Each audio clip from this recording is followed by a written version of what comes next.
Okay, so please take a comfortable seat and we'll start with a practice time together. You're welcome to sit in whatever comfortable position is most suited to you. And you can rest your hands in your lap also.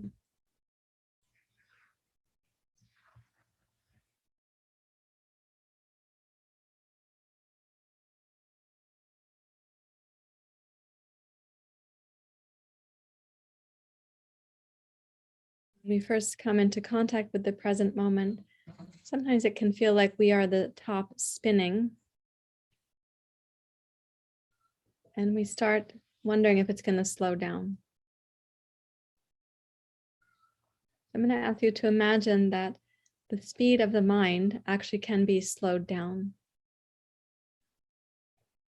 Like the speed on the ceiling fan.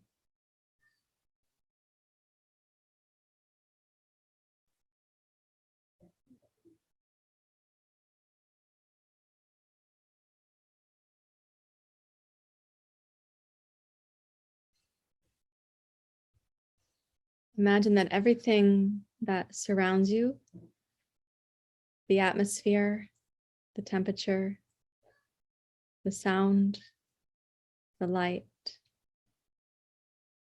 whatever the stimulus is that surrounds you, it's actually helping you to know where you are in the present moment.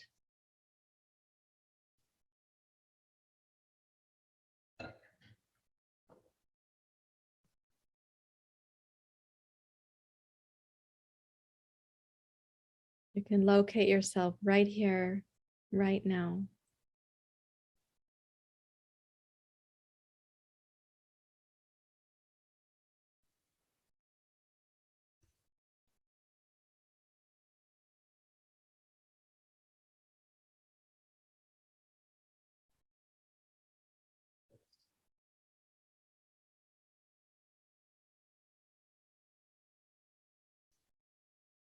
You sense the atmosphere and that which surrounds you, and you are placed in it.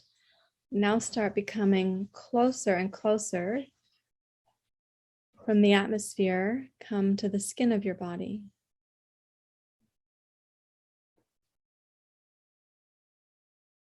You might notice the texture of the clothing against your skin. Any place where your hair is making contact with your skin.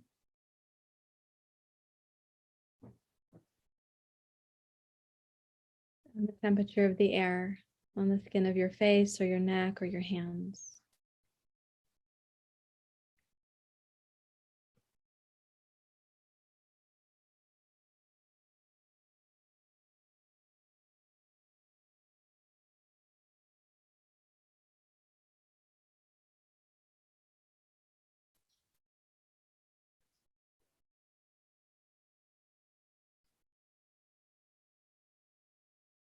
Skin, I sometimes like to say, is like this illusory boundary between us and the rest of the cosmos.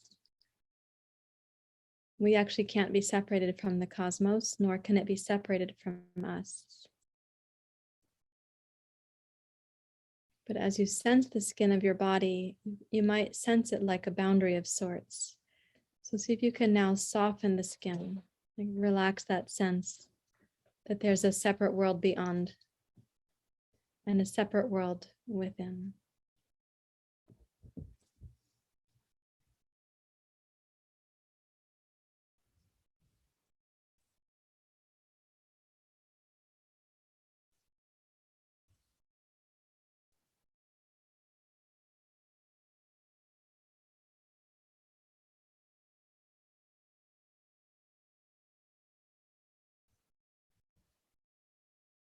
Start becoming aware closer and closer to the interior of the body.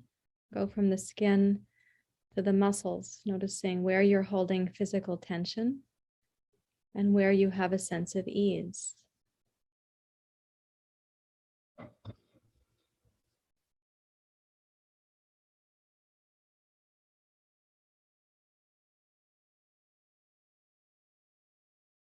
You might look equally upon areas of tension and areas of ease. Even though naturally you'll have a preference, can you look equally upon them?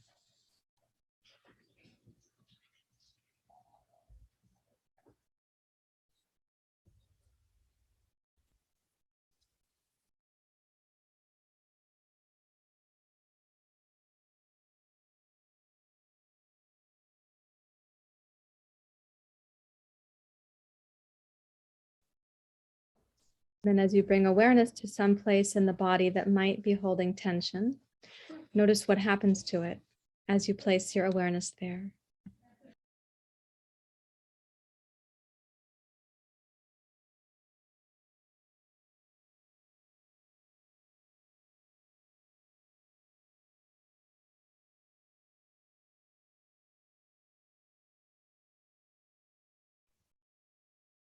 And aim to not have any influence, not manipulating, not coercing, but simply noticing when you place awareness on a part of the body where there's physical tension, how does it receive your attention?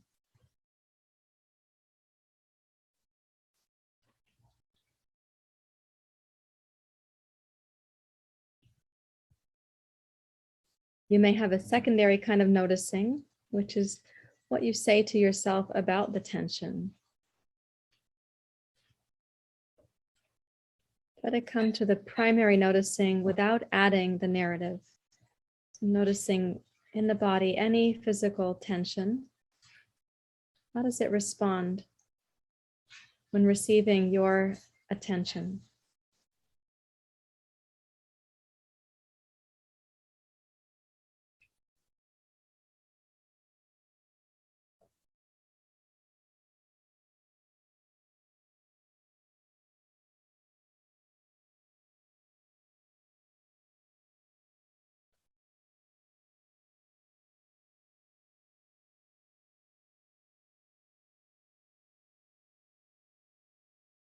And let attention go a little bit deeper, so deeper than the muscles. Come into awareness of the breath without trying to change it. So again, not trying to cause an influence, only noticing the breath is coming and going.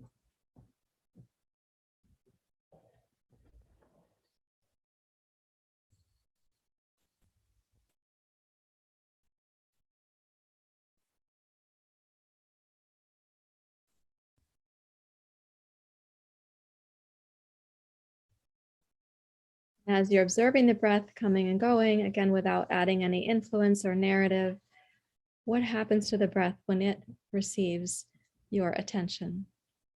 How lightly can you relate to it so you're not causing an influence and you're getting to notice what happens?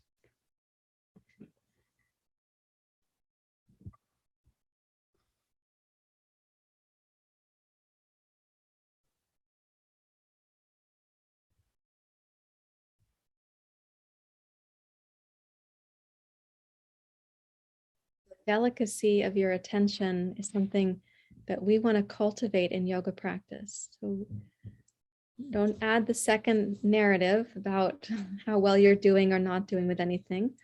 Again, simply observe.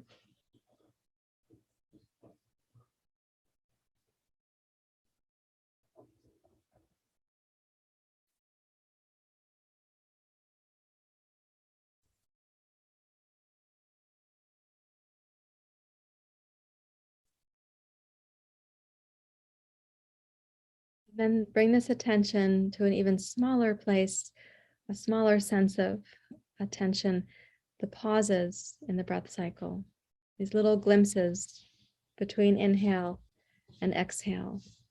You don't need to make the breath deeper as a way to make the pauses more obvious. Simply notice that the pauses are there in whatever amount they're there.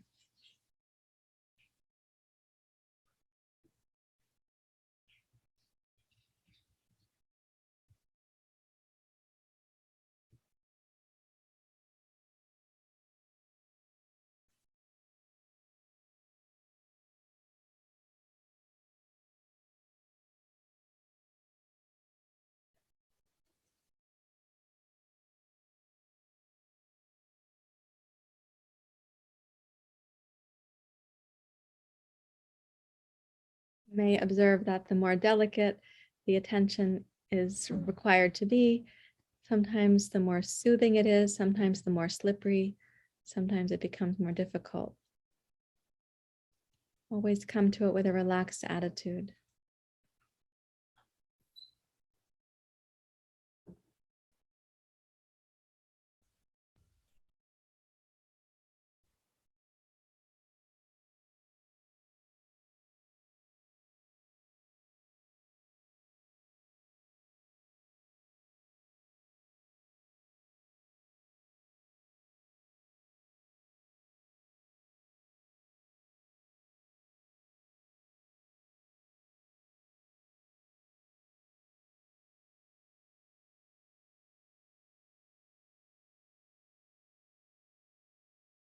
Only for this meditation for tonight, see if you can connect now to that in you, which is the source of attention.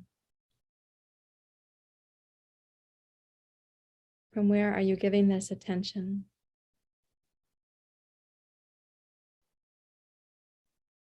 What is it that is noticing you, noticing yourself?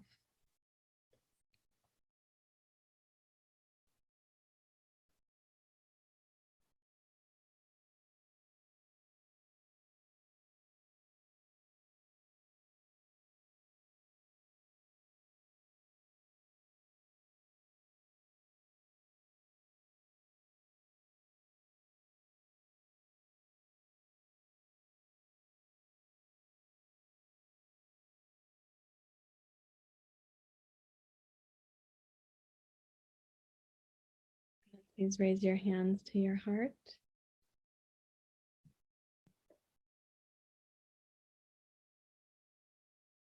Appreciate yourself for making the efforts, and you may bow your head to your heart.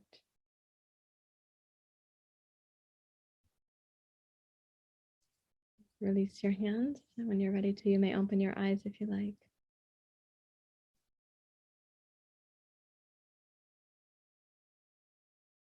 I would be interested to hear your experience of this meditation. It's a little bit guided and a little bit just personal. What is your experience in being in this meditation?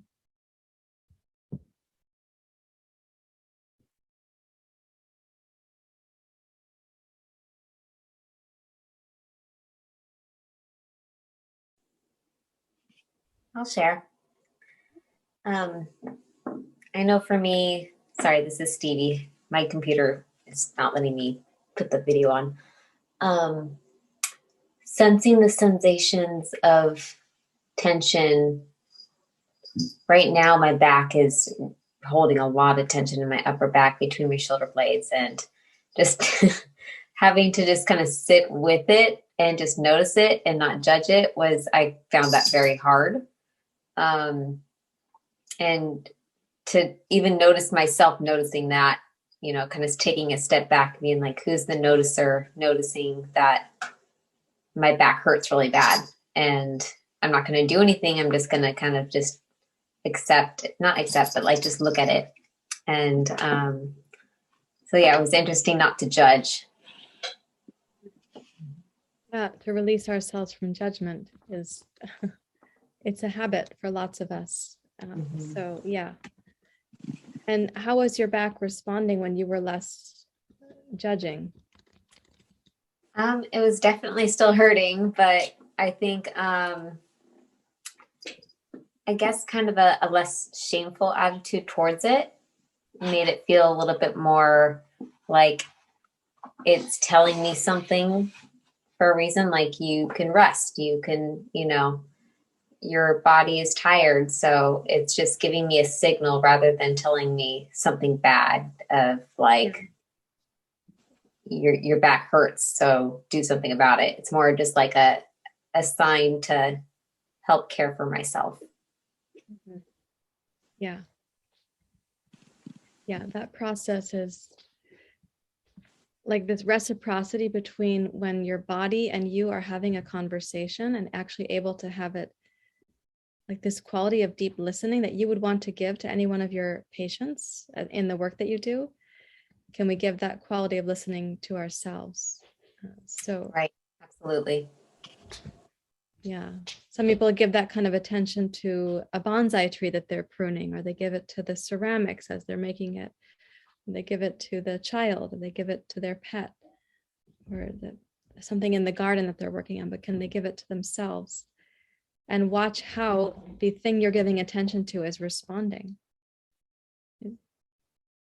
So often people are giving attention to something with an expected outcome. There's a conditional hope for outcome. We are trying to let go of that kind of preference in the practice of yoga and to have a relationship with what's actually happening. An outcome or a hope and anticipation is not actually relationship. It's something beyond that. It's a little more complicated. Yeah. So thank you, Stevie, for what you're saying there, because as you sat tonight and you became aware that there was this tension in your upper back, I'm going to guess that that wasn't a new place for your body to store tension. Absolutely not. Yeah. Okay. Anybody else, your experience of the practice that we had?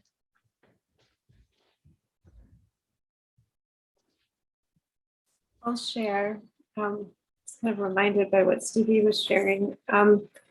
Where I was aware of the tension was kind of in my right upper chest and neck, which is a common area of tension for me. And I'm very well rehearsed in observing that.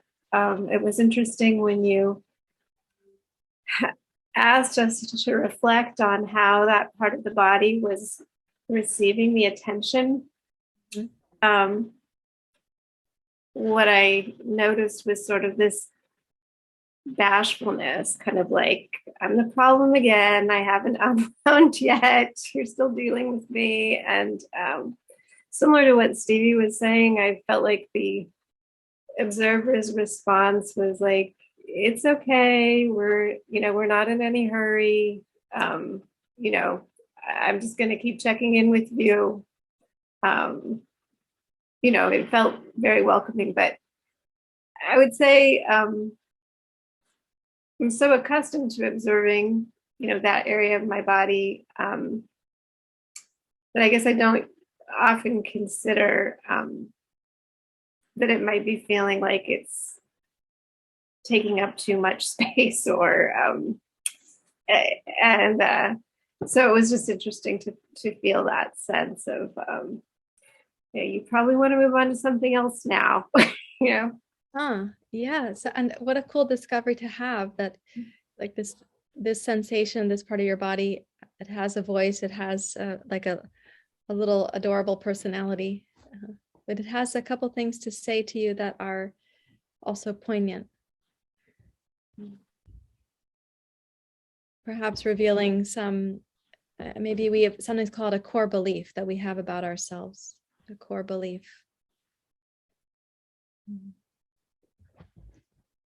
And I'm hearing in your voice tone and talking about it that you're not particularly distressed about the realization, but more curious about it.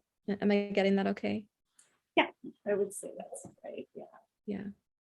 Mm-hmm. Yeah. How about one more person, your experience of the meditation time? Yes, Edward. Hello. Thank you.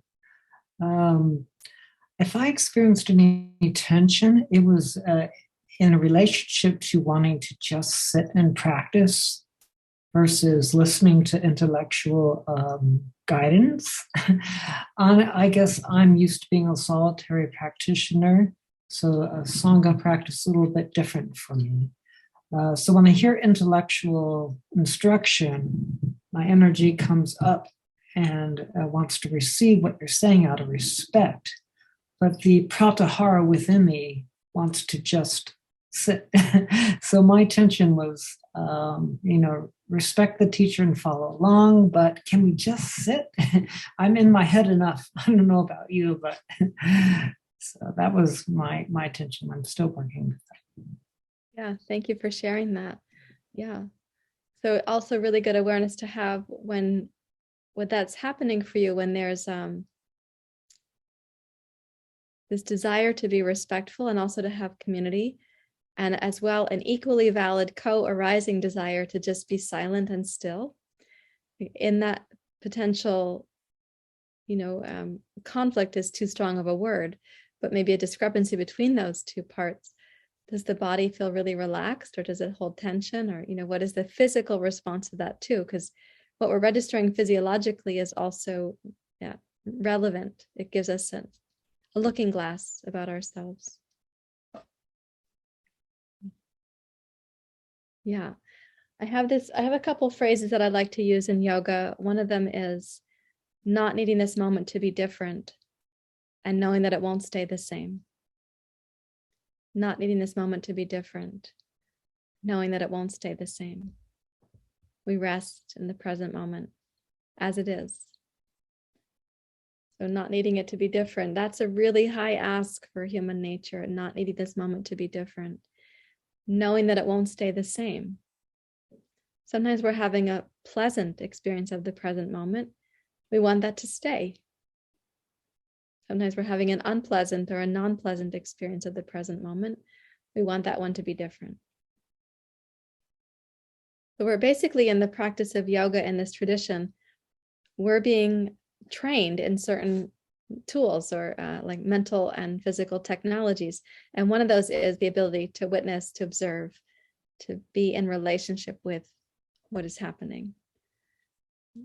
So I would be delighted to hear from anyone about the last question I asked you in the meditation is, are you able to be aware of that which is noticing you, noticing yourself?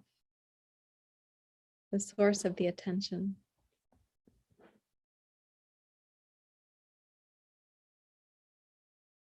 What is your response when that question comes?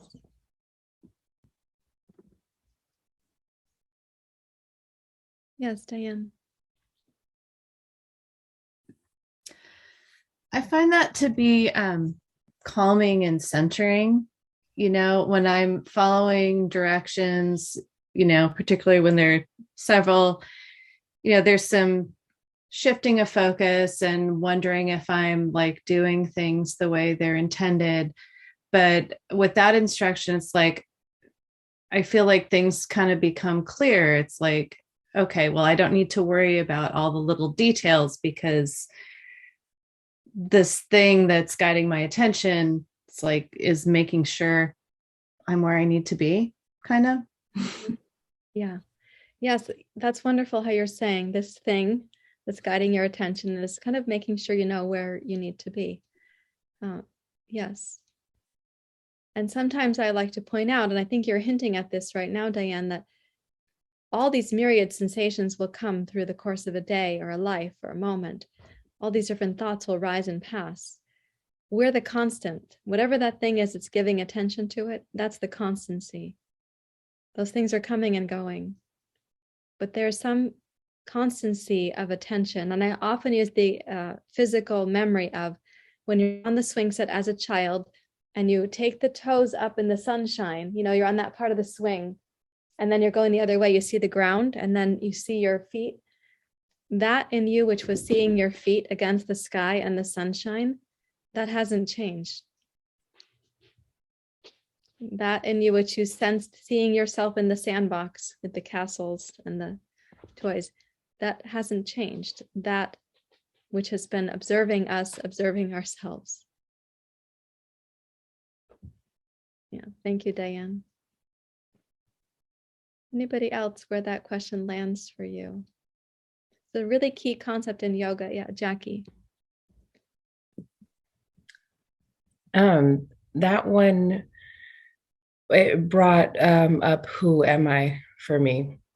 And so it also brings a sense of detachment for me. So the sensations that I was feeling, I was attaching to them like they were mine, and my body. And so when we got to that point, I was like, oh, wait, these aren't mine. I don't own them.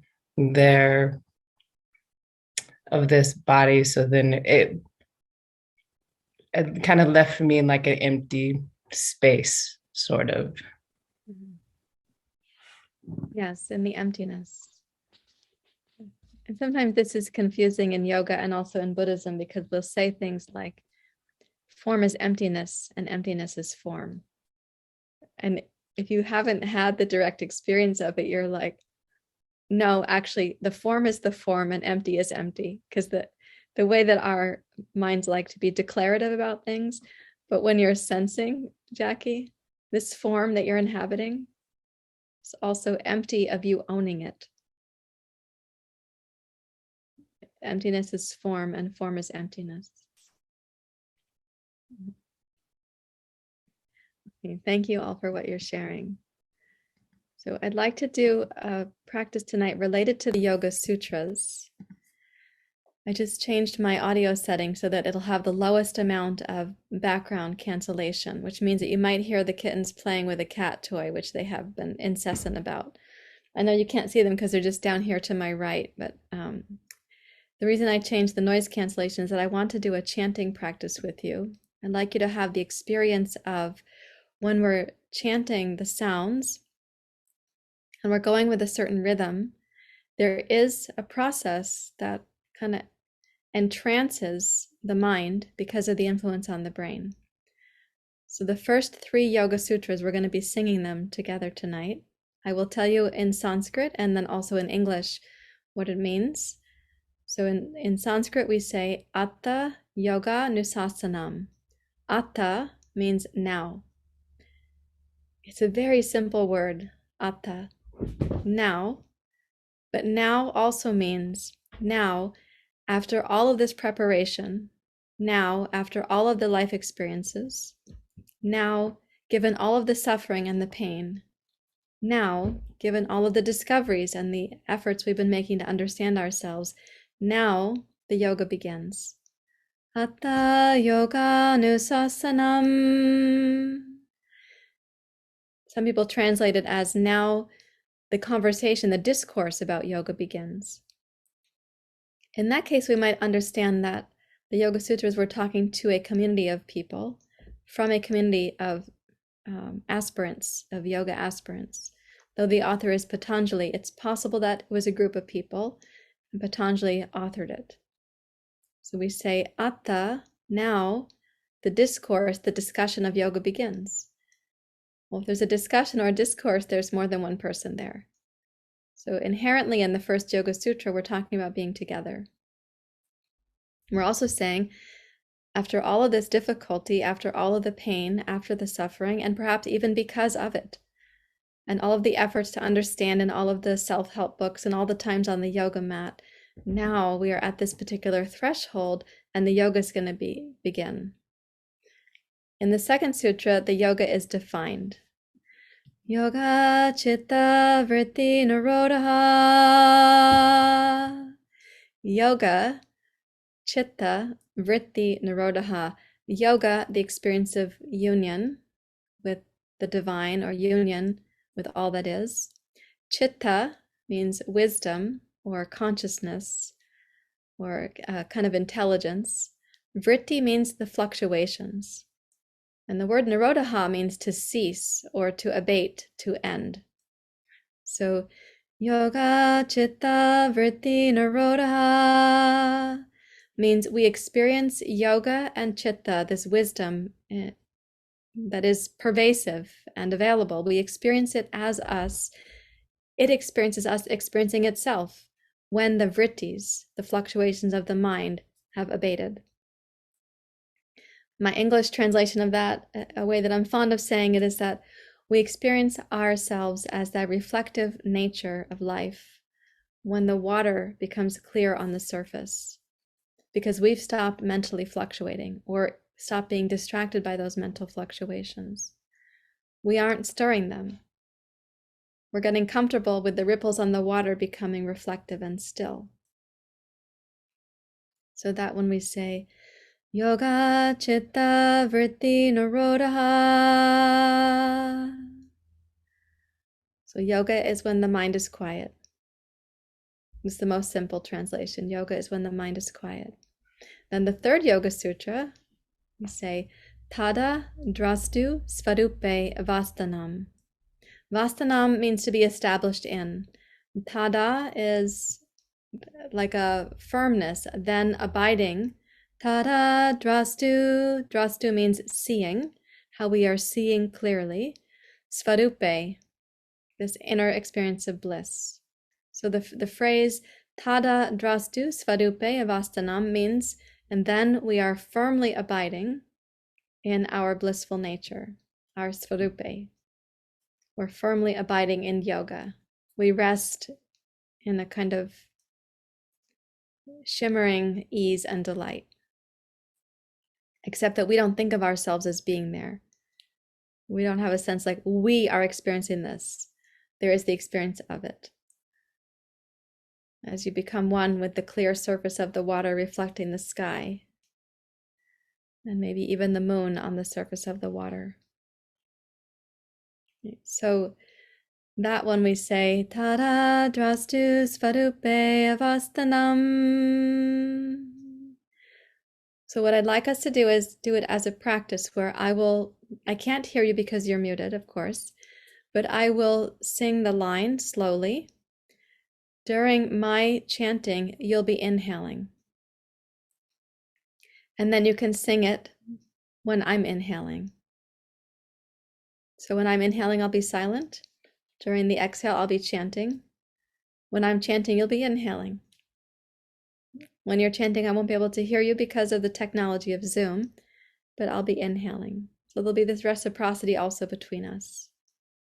Okay, so please sit up straight and tall and relax the mind about getting the words. I'm not concerned about you, and I'm not going to write them in the chat because we're not going to read them to figure it out.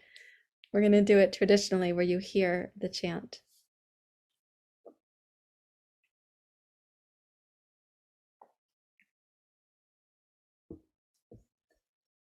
Okay, so coming into your upright seat.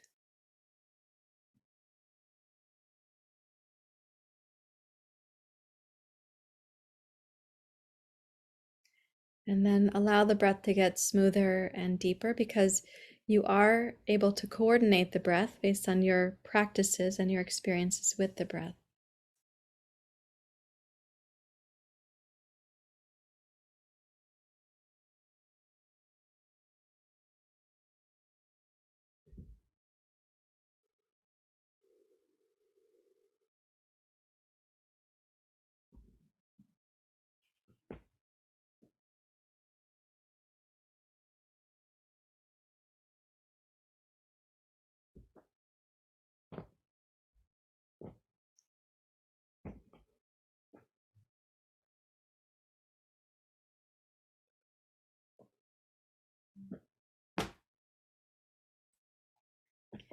So deeply relax your mind and keep the breath consistent.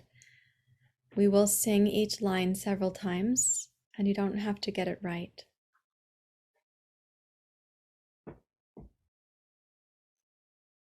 Atha yoganusasanam.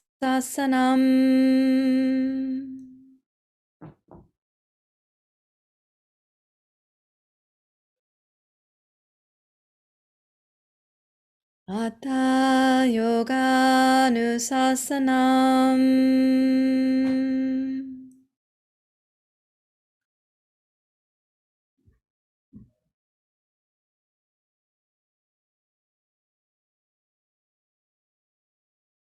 Atha yoganusasanam.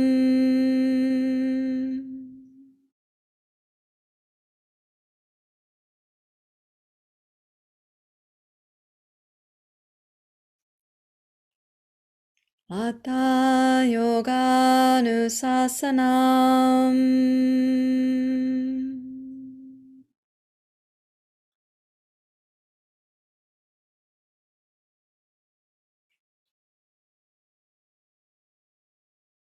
Atha yoganusasanam.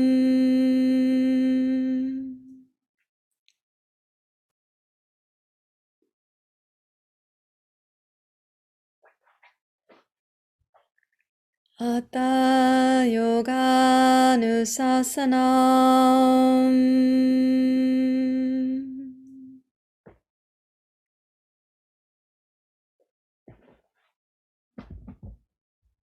Last one.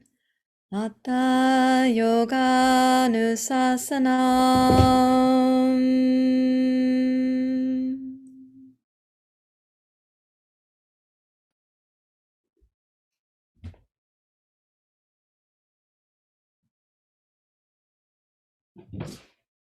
And now the second Yoga Sutra.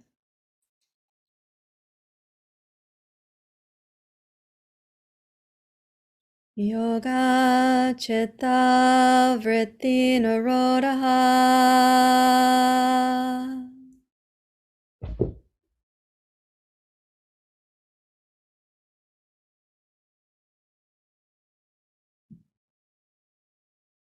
Yoga Chitta Vritti Nirodha.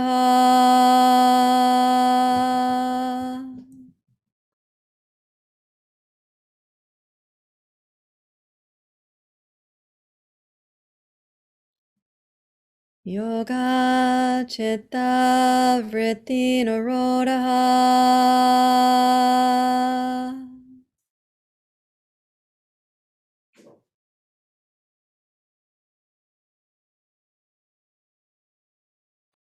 Yoga Chitta Vritti Nirodha.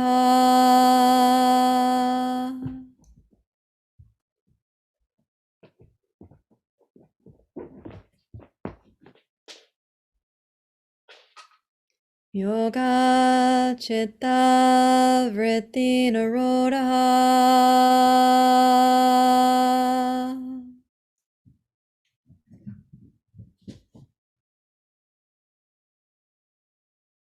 Last one. Yoga Chitta Vritti Nirodha.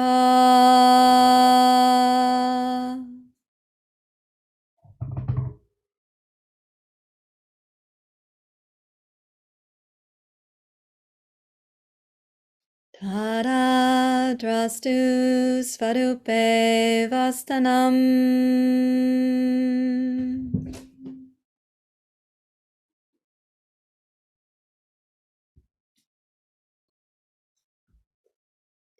Tada drastu svarupe vastanam.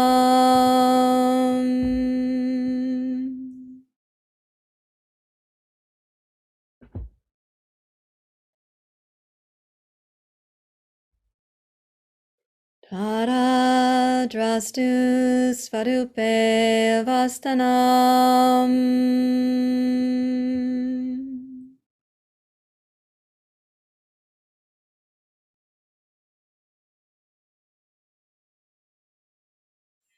Tada drastu svarupe vastanam.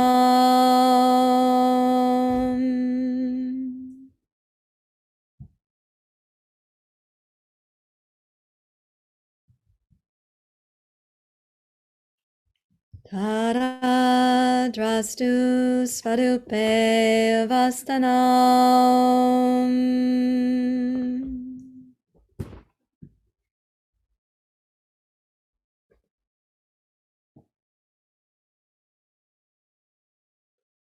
Tada drastu svarupe vastanam.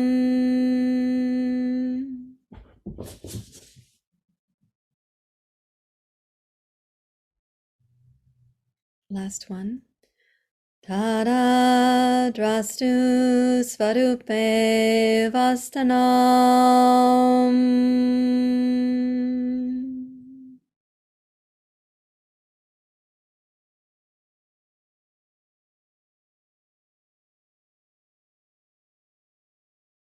And deeply relax.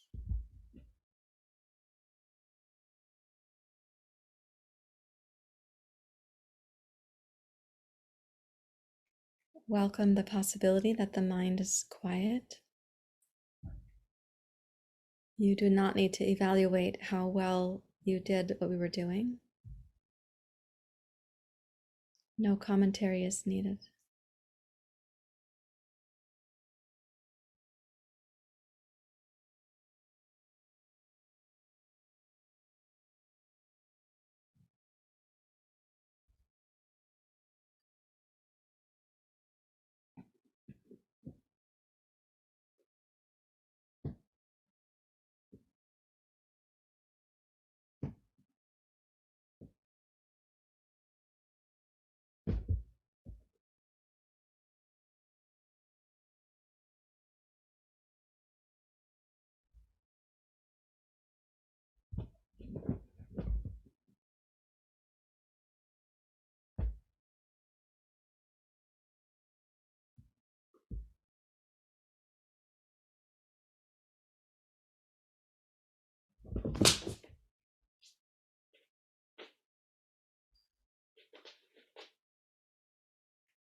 Welcome the mind to rest in the silence, the absence of the chant.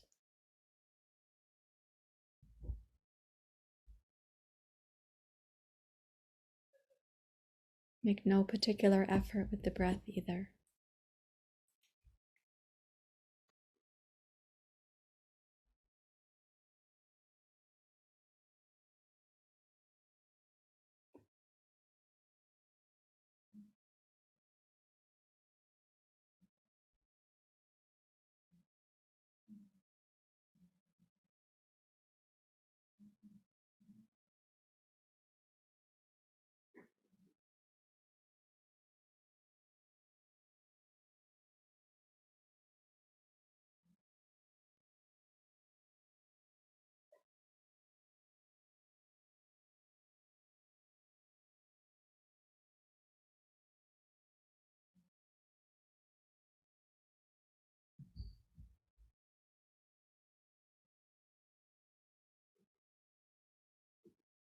Consider the possibility that the mind, quiet and even still in the present, all that happens in the atmosphere around you is going on, and it doesn't at this moment involve you.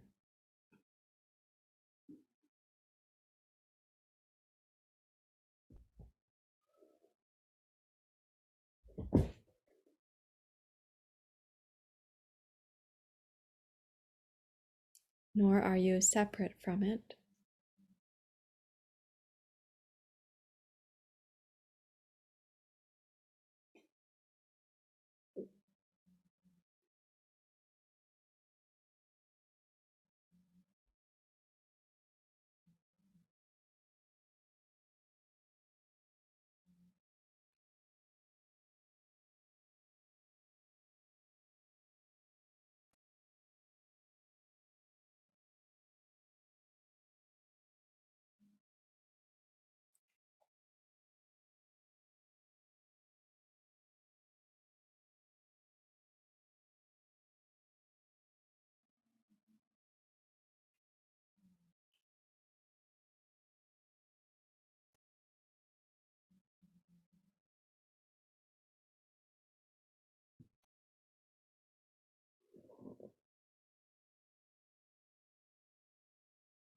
And see if you can then sense that in you which saw your toes in the sunshine on the swing set, and which was observing your effort in this practice.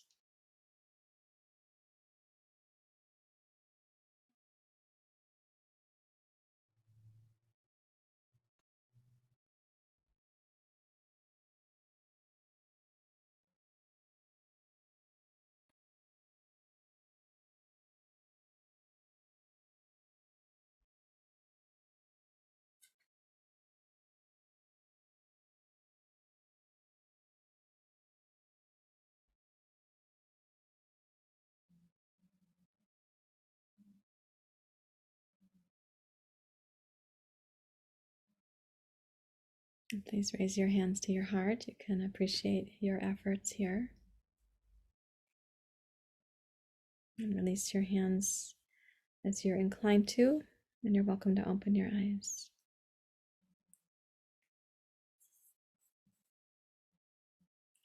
So the fourth Yoga Sutra then tells us, at all other times we are probably confused. We are confused about our inner nature.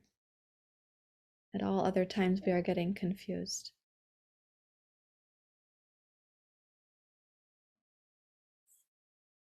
So I would be honored to hear from a few of you, how is your experience of this practice?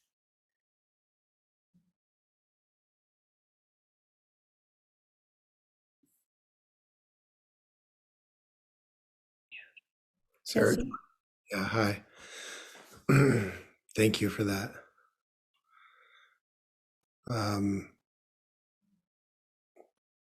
At the end, when you said that we didn't have to get it right, that was that's been, up for me recently, and it's very connected to my like this sub anxiety that runs through my day, um, and having to get it right, Mhm. and so yeah, the chanting was activating. It's to be brave, to be able to do it and not get it right, and still stay present to it, which was really kind of fun, actually. and then at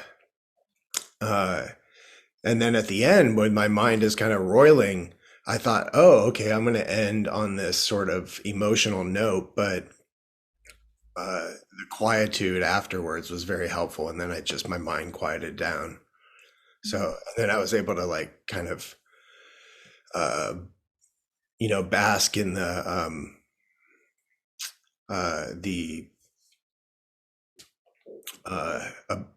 to have both things, the fact that it was sort of fun and creative and anxiety producing, but also to get it wrong and be okay with that, I guess.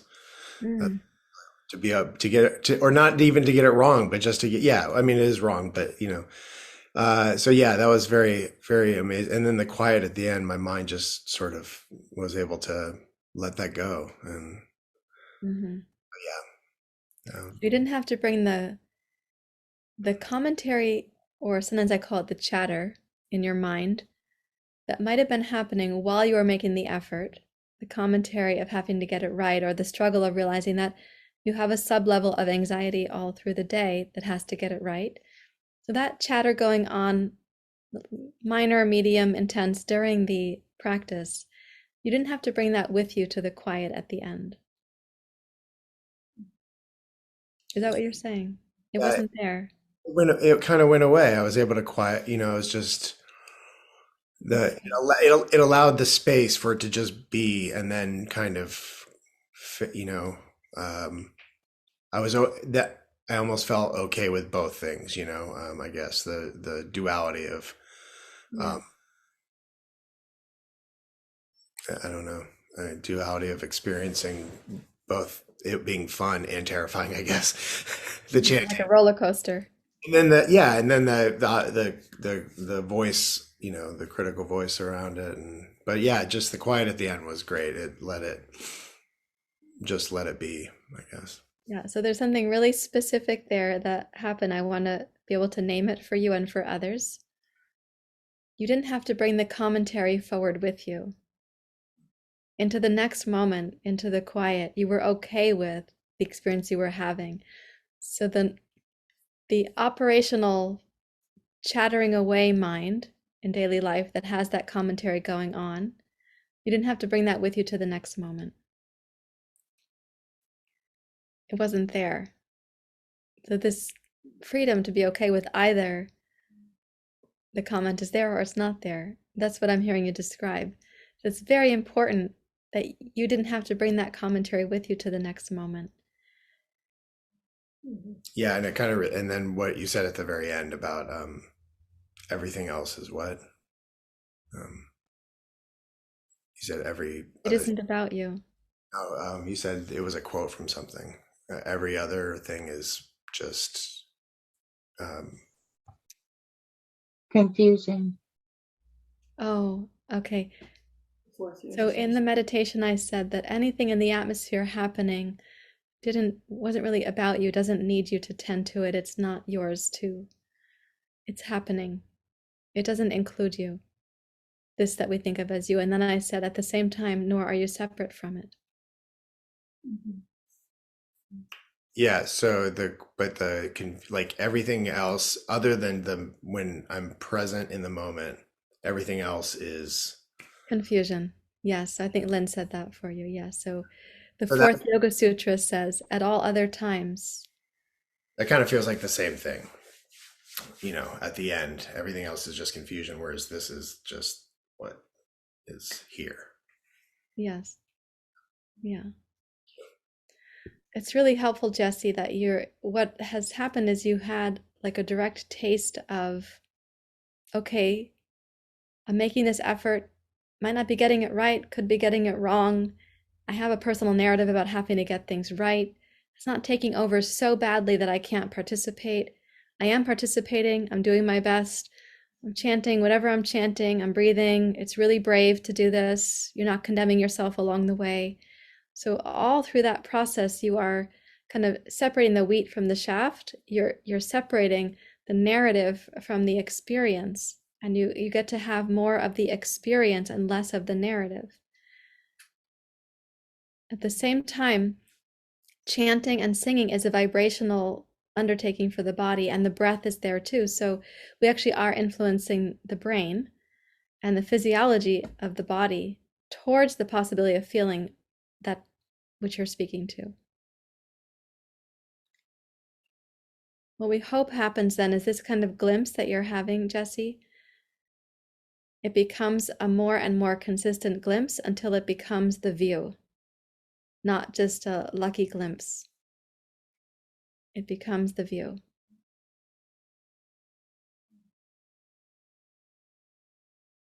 This is what yoga is speaking about. We come to see. Tada drastu, related to the word dristi, or the word for seeing. Tada drastu svarupe vastanam. Then we see ourselves clearly. We see ourselves abiding in that which is our inner nature.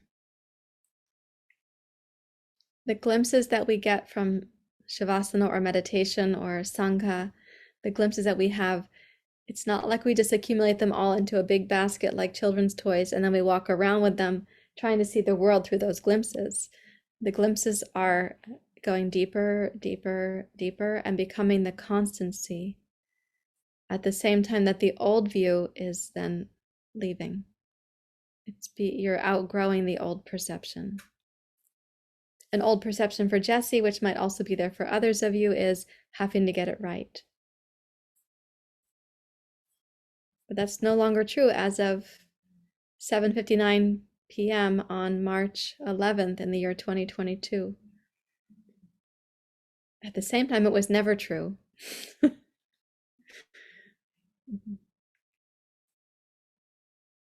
But it felt really true and painful when it felt true to us. Certain thoughts or narratives or commentaries that we've had have felt so true and so painful. So there is a process that we go through in yoga practice that is separating the untrue from the true, the real from the unreal. Thank you, Jesse. It's always an honor to hear what your experience is, and I appreciate your willingness to share it with us. It's really generous. Thank you. How about somebody else, your experience of this practice? Yeah, Lynn. And thanks for staying up so late with us, Lynn. I'm really glad you're here. Well, this was my first time chanting, and yeah, the words, went out the window. But I did the best I could and allowed my voice to just match the music of yours. And I was just really aware of the vibration of it. And it was really enjoyable and soothing. And I found myself just kind of getting lost in your music, and then hearing mine, I was just kind of lost in it. And it seemed like a lot of, mental noise went away. So yeah, that was a pleasant experience. Yeah, and the words, you didn't know them yet, that you haven't seen them written down or read them perhaps, and so it's an act of trust to go with me. This is another one of the qualities in yoga. We call it Shraddha. It means faith, that we're going in a good direction. And there are 3 forms of faith. One is you have faith in what the teacher is suggesting. You have faith based on the teacher or the teachings. A second form of faith is that you see that something has worked in someone else's life. You see the result of yoga in their life, and you have faith that yoga works and could also work for you. And the third form of faith is that you have faith in your own direct experience. You come to really feel it as your experience. The second thing I'm hearing you say is that the vibration is helpful even if you don't know the actual words. And when you're trying to match my words and my chant with yours, there's a particular thing happening neurologically. We're looking for the mirroring, the reciprocity, and the rhythm together. And so we're kind of getting hooked up, as it were. We have a reciprocal experience going on.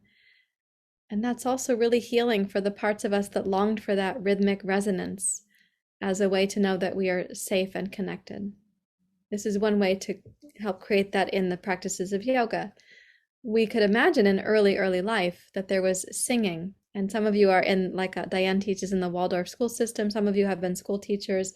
But even when we were doing things like I have a twin sister, so we are the same age, went through a lot of the same developmental stages together, of course. And we were incessantly singing these clapping songs with each other.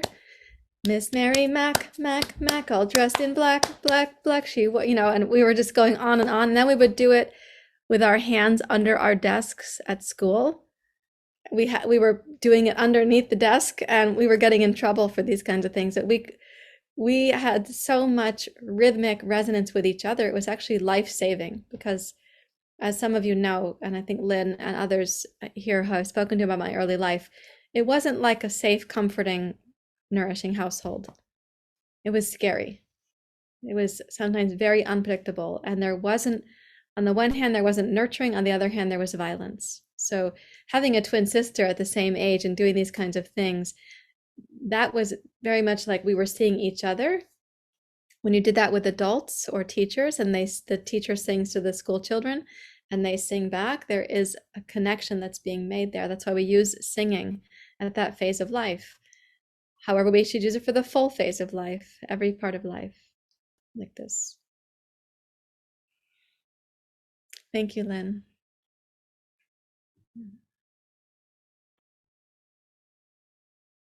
Is there one more person who might say what your experience in the meditation was? Linda, thank you. Yes, a lot of what Lynn said is what I had intended to say, but I just wanted to add that the repetition was wonderful, that each time I could build a little, and it was very engaging. And I think that's one reason I got so involved, not just hearing it once and getting lost and then you moved on, but I could feel like I was getting closer and closer each time to that piece. Yeah, so each of you is describing really the journey of yoga there when we say like repetition is really important, concentration is very important. This required your concentration, consistency, continuity, development. There are ways that we progress on the path of yoga, and it, for example, is said in the Yoga Sutras that if we practice with a certain consistency and a certain depth and a certain intensity, we're going to reach the goal. But if we practice inconsistently, without enough concentration, without enough depth or intensity, we probably won't reach the goal. We might have a good time there, but we may not reach the goal of yoga. So you're really pointing to, in just these few minutes of this practice, you're aware of the structure of yoga for developing us. Thank you.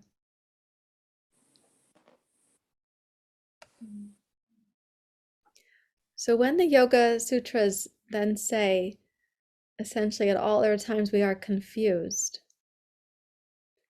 yoga is unique in a way where it wants to help us not stay confused for very long. And the traditional teachings of yoga in the Yoga Sutras, they don't really want you to go too deeply into analyzing yourself or breaking apart your narrative or getting too lost in the inner narrative of where you've been. At the same time, it's really helpful to see that narrative and how it's influenced us. So there is a practice we call the seer, the seeing, and the seen. We want to see what our experience has been. We want to understand parts of the narrative that are influencing us even today. We want to respect all of that, but we want to be able to see it from the perspective of the seer. As when you saw your toes in the sunshine on the swing set in childhood, that part of you that is seeing you make the effort here tonight, that saw the toes, that is what is watching you move through the material of your narrative, to understand it and to separate the wheat from the chaff, to separate that which is no longer true and to live in that which is true. So the Yoga Sutras tell us that there are 5 kinds of mind states that we might experience at any one time. The first is called disturbed, the disturbed mind state. We had the option of feeling disturbed about chanting or about the cat toy noise. Now the cat is down here. Her sister ran away. I guess she won the game tonight. So she's like the king of the couch now, the queen of the couch. So we had the opportunity to feel disturbed if we wanted to. Disturbed could have taken the form of judging yourself for how you were chanting, or like, let's say in Jesse's case or somebody else's similar narrative, not getting it right. It could have caused a disturbed mind. The second mind state is called dull. So you can go from disturbed and agitated to dull, which is also like apathetic, disregarding, condemning, dismissing, I'm not caring about it. Dull is like sedentary, resigned, giving up. So disturbed is when the sympathetic nervous system is on high alert, and dull is when we're in the dorsal vagal, parasympathetic nervous system, when we're suppressing. The third mind state is called distracted, which is hopefully the average experience. We're not too much in dull or disturbed, but the average amount of distraction in daily life. I think our society and our civilization are becoming more and more distracted. There's a higher prevalence of difficulty with concentration, difficulty with the brain, difficulty with the gut, right? This is increasing. So this level of distracted here as the third of the mind states is the average kind of distraction. The fourth mind state is called one-pointed. Using practices like pranayama and concentration help us to be more one-pointed. We're on our way then to the fifth mind state, which is called lucid, to be lucid. We have disturbed, most difficult, dull, little bit of improvement because you're less acting out, distracted, one-pointed, lucid. Usually in disturbed, we have touched something deeply painful, anxiety-provoking. Usually our fear center is quite activated. Often we feel like once we get that disturbed thing figured out, we're going to come back to lucid. We're going to be okay. Except that our version of okay is probably not lucid. We feel like once we get it figured out, have you guys ever heard the term rage cleaning? Okay, like vigorous frenzy cleaning. Once you're done with that cleaning, then you feel so much better. Except that we're not really coming back to lucid. We're just coming back to feeling better enough, like we're kind of in control of our situation because we got the rage cleaning worked out. So if disturbed is when there's a kind of nervous system activation of fear, terror, anxiety. Dull is the effort to suppress that because it's overwhelming the system. So dull, we sometimes dull ourselves using behaviors and activities, but that dull should not be confused with calm. It should not be confused with stable. That level of dull, there's another terror that's in there.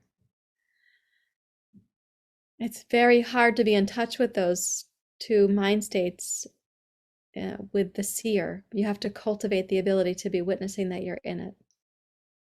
Usually in disturbed and dull, we are so identified with being disturbed or dull that we can't We don't know where the seer went. We are not witnessing ourselves there. The cool thing about the practice of yoga is that the lucid mind can look back at disturbed and dull and understand it with so much more compassion. So you don't have to wait for all your disturbed and all your dull to get figured out. We aren't waiting. We don't have time. We don't have that much time. So we're going to go from distracted, daily distracted, to one pointed, to lucid. And then the lucid mind can look back at disturbed, dull, and distracted with a lot more compassion and understanding. Does that make sense to everybody? So a few times this evening, I've used a certain phrase where I said, we're going to separate the untrue from the true. We're going to separate the unreal from the real. We're going to know the real from the unreal. We're going to be able to discern the difference between those things. Lucid mind helps us to see the true and the real. Disturbed mind often comes on when we feel like we are being seen in a painful way. We are being seen in an unreal, not true way. We are being seen through broken mirroring. We are being seen in a disturbing way, and we want to defend that, and our anxiety comes up about that. Right? You can feel fury at a certain level of being misunderstood by somebody else. You can experience fury because it's touching a place in us that was furious for not being seen as who we are, being misseen, misperceived, being even potentially labeled or judged in your family system, for example. What I call, again, broken mirroring. So a certain amount of disturbed comes from that, and then it keeps popping up in daily life. To numb that, because it's intolerable to go on living in that, we go to dull. We have our strategies for going to dull. And in those cases, we know that we're touching very early somatic memories that are actually asking for healing, but don't know how to do it on their own. These two states, again, you kind of lose the seer. You can't see so clearly. So to come into being in relationship with that which is real and that which is true, to sense that you're being seen clearly and you're seeing yourself clearly, what you are seeing is that essence that we share. So the second line in the next one, we say we're going to know the light, the jyoti, the luminous, the brilliance, different from the darkness, the unconsciousness, the forgetting, which is called tamas. The dull is like the tamas. May we overcome that dullness and see ourselves in our luminosity, in our lightness. And the third line is, may we know the finite from the infinite. May we know ourselves as the infinite. May we know the bitter from the sweet. May we know the sweet. So this chant in Sanskrit, you say, asatoma satgamaya. We will know the truth from the non-truth. Asatoma satgamaya, the real from the unreal. Tamasoma jyotirgamaya. We will know the darkness from the light. We will know the difference between deeply dull and luminous. May this practice help us to go from tamas to jyoti. Tamasoma jyotirgamaya. And the third line is mrit yoma amritam gamaya. May we know the finite from the infinite, the bitter from the sweet. Amrit means nectar. So again, I'm going to chant it several times.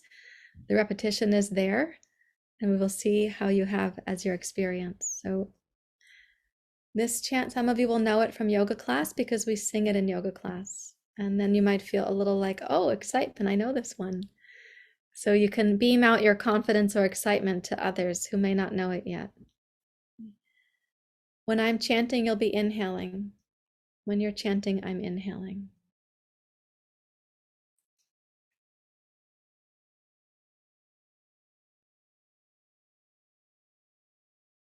Asatoma satgamaya.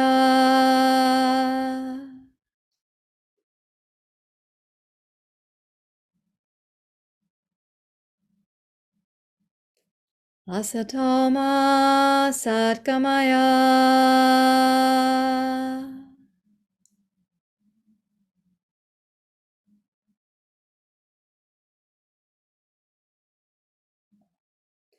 Asatoma Satgamaya.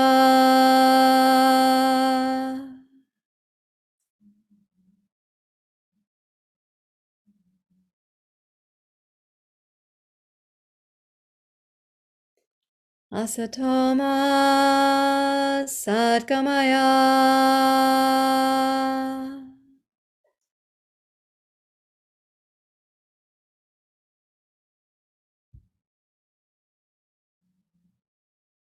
Asatoma Satgamaya.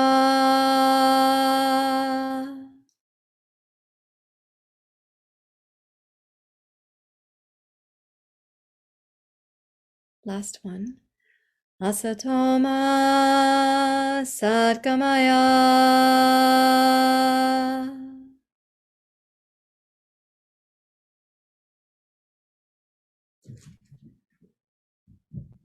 Tamasoma Jyotirgamaya.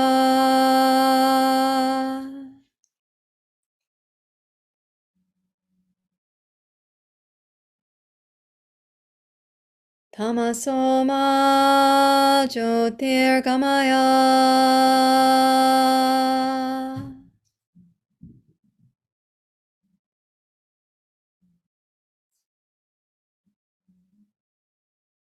Tamasoma Jyotirgamaya.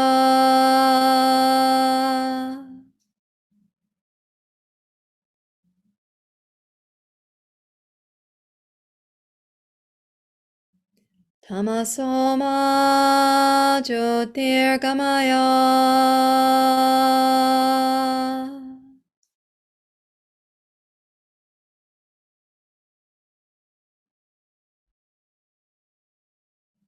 Tamasoma Jyotirgamaya.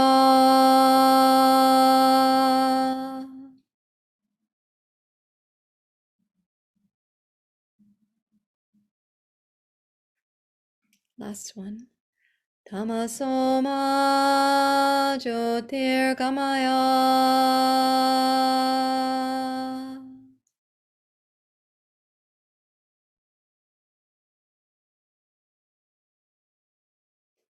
Mrityorma Amritam Gamaya.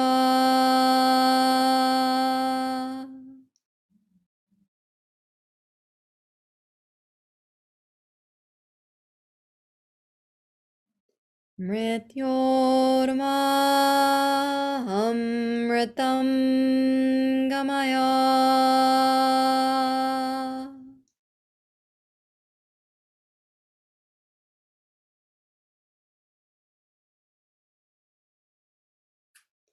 Mrityorma Amritam Gamaya.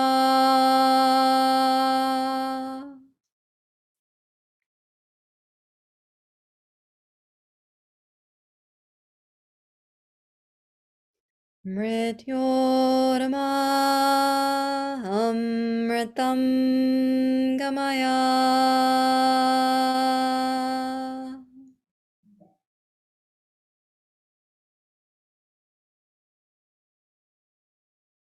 Last one.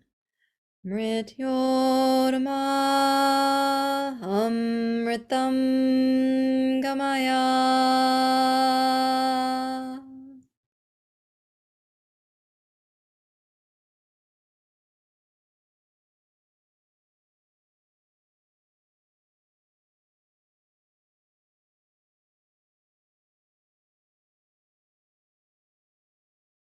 And then again, resting in the silence that might follow the sound.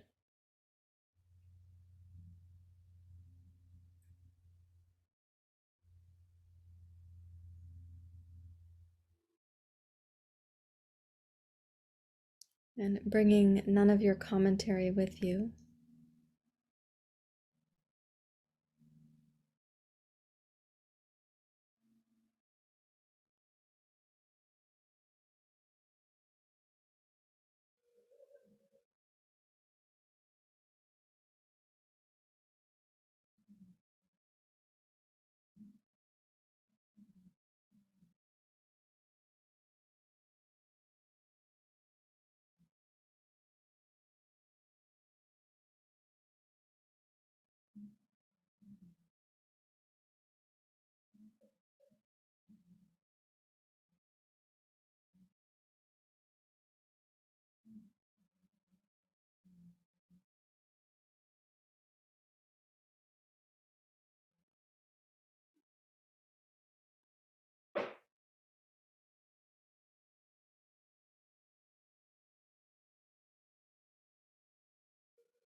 Rest in this silence, even if your thoughts are tempting.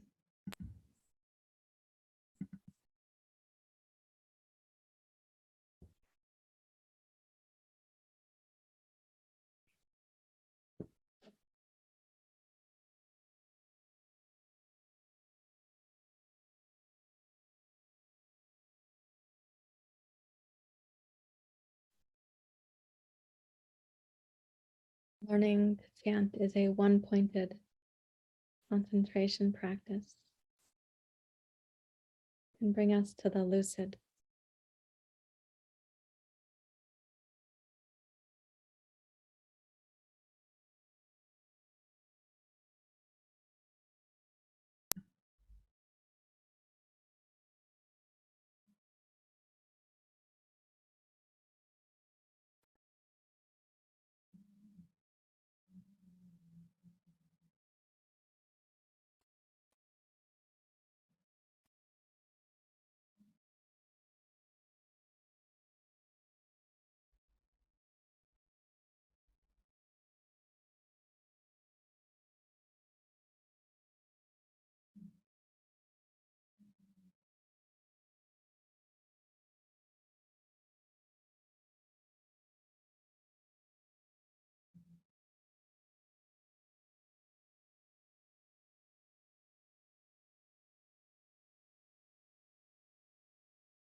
May our path and our practice lead us from the unreal to the real, from darkness to light, from forgetting to remembering, from the bitter to the sweet,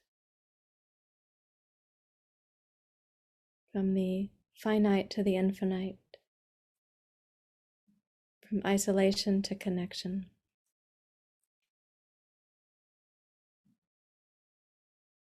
Om Asatoma Sadgamaya Tamasoma Jyotirgamaya Mrityorma Amritam Gamaya.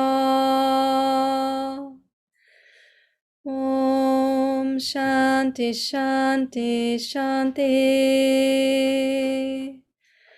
Hari Om. Shri Guru Pyo Namaha. Hari Om.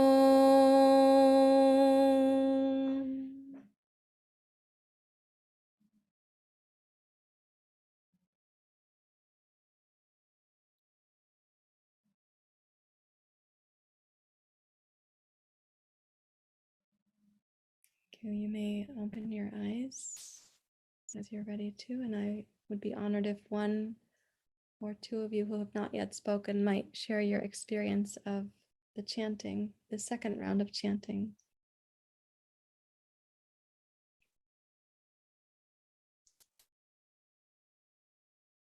I can talk. Hi, Laura. My son came and sat on my lap, and I have earbuds in, so I forget that he can't hear you, but he can hear me. And he just cozied up, and he's autistic, and he likes to ask a lot of repetitive questions. One of his favorite questions is, "Are we on Earth? What planet are we on? What color? Is it blue?" And that's what he started asking me about. I just felt, I don't know, it just felt very connecting. Oh, So you said he's autistic and he came to cuddle up with you. yeah, he's yeah. Mm. Mm. So he Sometimes he was likes doing to. his mantra. What Earth are we on? What planet are we on? And you were doing your mantra. Asatoma Satgamaya. Oh, thank you, Laura. That's very sweet. Yeah. Anybody else, your sense of this practice?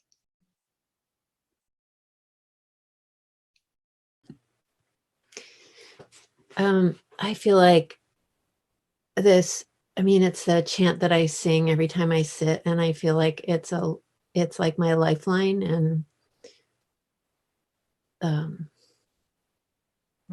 like that I almost like sing it with vengeance, which sounds weird, but it's like I'm going to sing and sing and sing and sing until this is true, you know. So Mhm.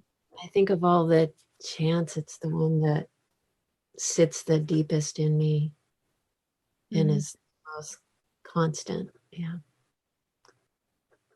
Mhm. It's beautiful to hear. Mhm. Thank you.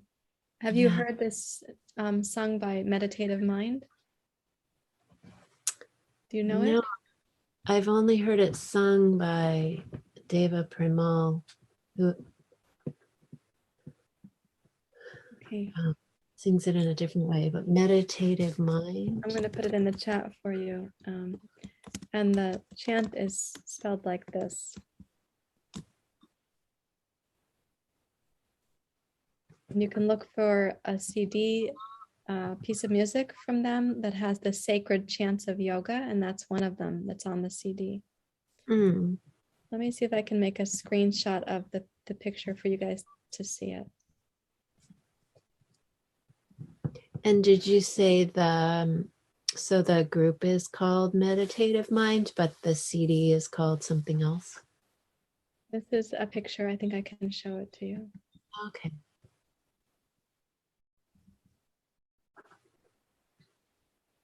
Here. Mantras for Deep Inner Peace. It's the third one on and they go for 45 minutes each. So really amazing. Beautiful production. Let me see if I can play a portion of that for you. I have to share the screen sound just a moment.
So you enjoy it, Karina?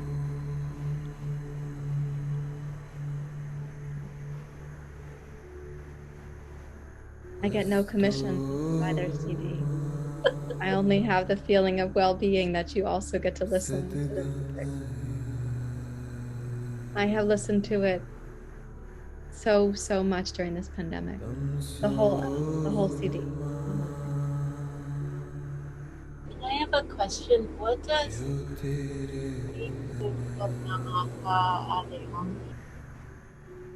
What is the translation? yeah,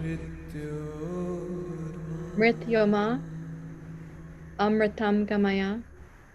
Is that what you're asking? no, the at the very end when you sing it and it's you say, and I may not be saying it correctly, but Shri Guru Pure Namaha. Okay. Yes. So Om Shanti Shanti Shanti Hari Om Shri Guru Pyo Namaha Hari Om. Hari Om is giving praise. It's also a cleansing chant. Thank you, Lynn. It's a like, may the impurities be removed. Hari Om, Hari Om. Shri Guru Pyo Namaha. Shri is beauty. Guru is the teacher. Shri Guru Pyo Namaha. That goes beyond me. It's bigger than us. Namaha. Hari Om. May all the impurities be removed. May there be this blessing, this good feeling. Thank you. You're welcome. I've always wondered what the very end meant.